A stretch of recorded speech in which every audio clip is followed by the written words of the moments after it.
오히려 구속력이 떨어져요. 기본적으로. 그렇죠. 그리고 뭐, 의리잖아요. 네, 완벽한 의리예요. 그분들은 안 해도 돼요. 2년 동안 했는데 매출이 한 6천 정도 났던 것 같아요. 불쌍하니까 시즌권 RFID 카드로 해줄게 그걸로 해. 그 6억은 너희가 날린 걸로 하자. 거의 이렇게 돼서 근데 얘기만 들어봐도 대단히 좀 쉽지 않은 것 같은데. 그래요. 그러니까 그때 어떻게 버티셨나요? 비관적이면 다음 달에 안 되면 어떡하지?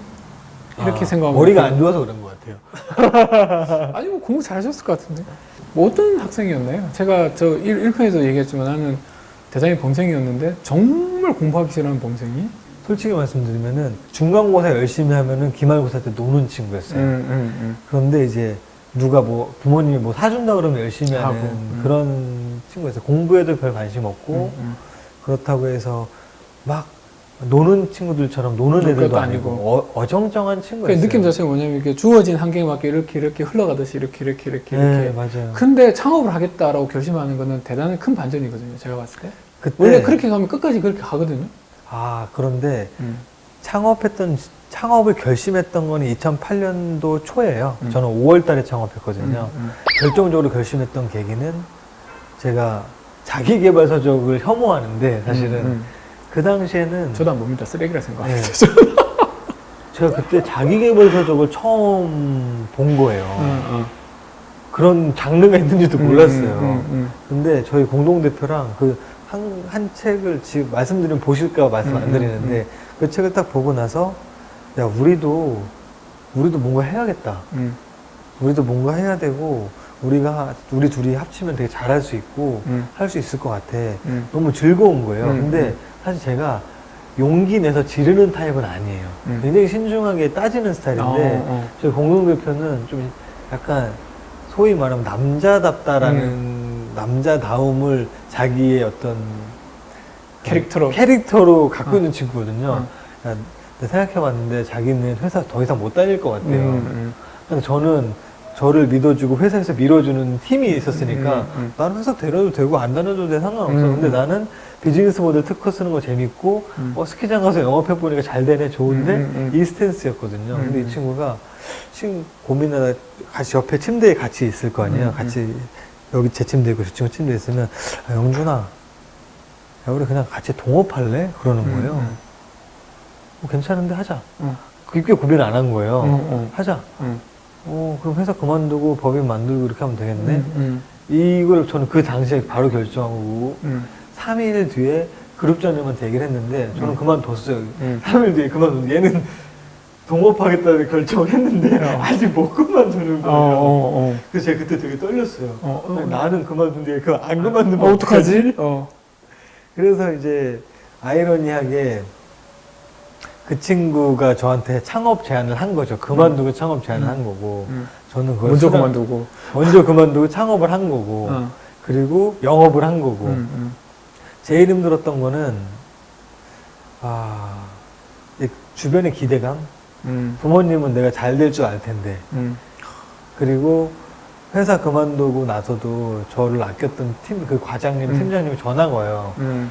되게 힘들 때 전화가 왔었어요. 둘이 막 내일 다음 달에 돈 없는데 어떻게 해야 되나 접어야 되나 전화 와서 영준아 여기 너 LG 디스플레이 쪽에 자리 있는데 너 거기 넣어줄까?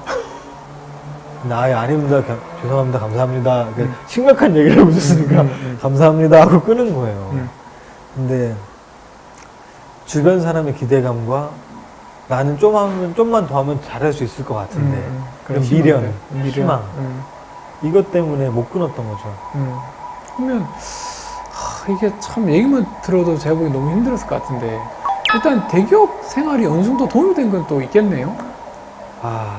그다음 초기에 도움이 많이 됐어요. 일단 어떤 프레임이라는 게 있잖아요. 조직이라는 게 있고 뭐 어떻게 보면 대기업이라는 게 컨트롤이 필요하잖아요. 컨트롤이라고 하면은 하이어그라키가 있고 거기에서 체계적으로 일을 하는 건데 거기서 영업팀을 세팅할 수 있었던 것 같아요.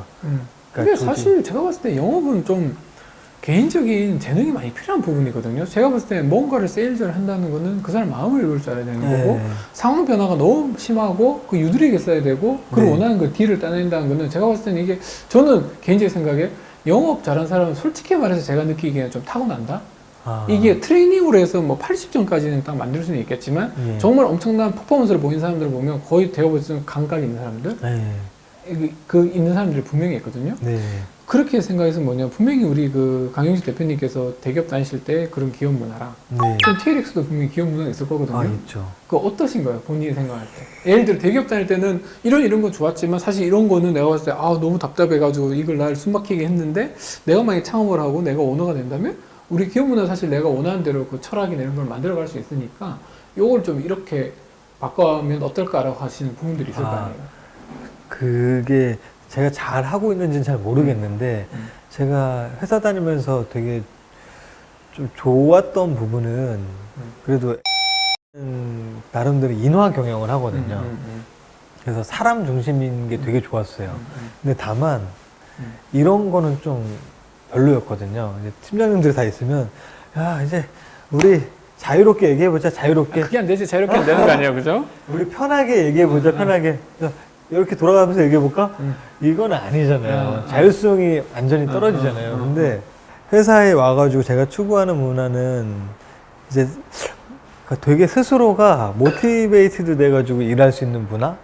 그러기 위해서 중요한 게 뭘까 고민 되게 많이 했었는데 딱 세 가지가 있더라고요. 하나는 자율성. 두 번째는 컴petency. 뭐냐면 내가 더 잘하고 싶어지는 마음, 역량. 세 번째가 이제 소속감인데 이 세 가지를 어떻게 올릴 수 있을까? 스스로 일하고 싶은 마음이 들게끔 하는 것. 근데 조직 문화는 수직적인 부분도 분명히 있어요. 섞여 있거든요. 영업이나 이런 운영이나 이런 쪽은 사실 위아래가 있고 어떤 컨트롤도 되고 경쟁이 있어야지 막 돌아가잖아요. 물론 탁월한 한 명의 리더가 있어야 되긴 하지만. 근데 그 부분은 수직적이고 경쟁적인 문화가 있고요. 개발자들이나 어떤 마케터나 이런 소프트웨어를 다루는 사람들은 그러면은 절대 일을 안 해요. 자율적으로 해야죠. 그 친구들한테는 창의적으로. 그 친구들한테 제가 하는 말은 처음에 내가 그래도 창업을 했고 대표라는 타이틀이 있기 때문에 내가 어렵다 인정한다. 근데 어려운데 어렵지만 그래도 노력은 해줘. 나도 노력을 하니까 나를 조금이나마 편하게 생각할 수 있는 노력을 해주세요. 저도 그렇게 노력할게요. 그리고 그분들은 저한테 영주님이라고 불러요. 저를 Y라고 불러도 되고요. 영주님이라고 불러도 됩니다. 수평적으로 그렇게 하고 근데 영업팀은 영업팀장을 통해서 하이어그라키를 굉장히 타이트하게 가져가죠. 그러니까 이게 섞여 있어요. 케이스 바이 케이스로 예. 그죠? 여러분들 진짜 창업을 하고 싶으면 여러 가지가 준비가 필요한데요. 그 중에 가장 중요한 게 뭐냐면 세일즈입니다. 아무리 좋은 비즈니스 모델을 가지고 누가 완벽해. 투자자들 이런 완벽한 비즈니스 모델이야? 중요한 거 뭐냐 실행이 안 돼. 그리고 딜을 못 따고 팔지를 못하는 비즈니스는 이거는 매출이 안 나고 그럼 이익이 생길 수도 없는 거고